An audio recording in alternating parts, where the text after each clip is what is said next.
Subscribe to ABN Media Network and become part of our family and learn so many new things. A wise woman's secret to a happy marriage. Once there lived an old but wise and intelligent woman whose husband loved her deeply.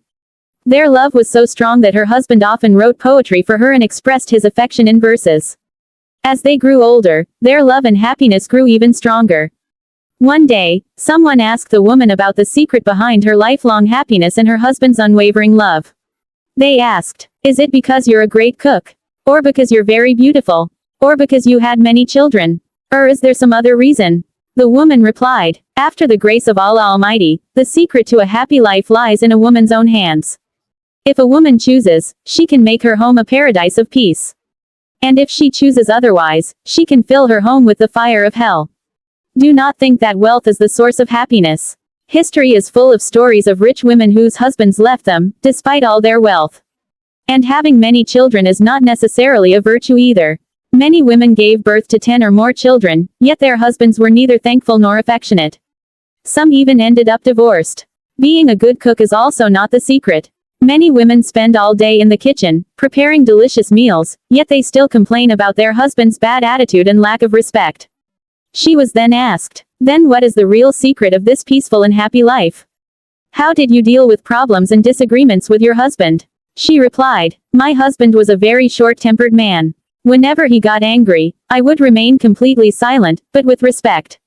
And by respectful silence, I don't mean showing contempt, sarcasm, or mockery through your eyes or expressions.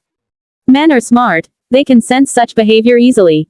She was asked again, "Why didn't you leave the room during those moments?" She said, "Never do that. If you walk away, it will look like you're running away or unwilling to understand his point of view. Silence is important, but it's equally important to listen carefully to what he says, and even to agree with him at that moment." When he was done talking, I would quietly leave the room, realizing he needed rest after such an outburst.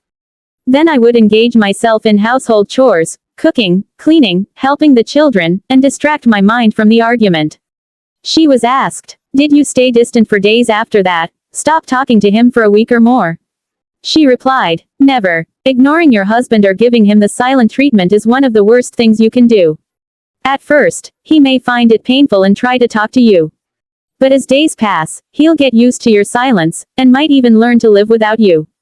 Instead, make your husband so emotionally connected to you that he feels suffocated without you, like you're his oxygen or the water he needs to live. If you want to be like the air, be a cool, gentle breeze, not a dusty and harsh storm."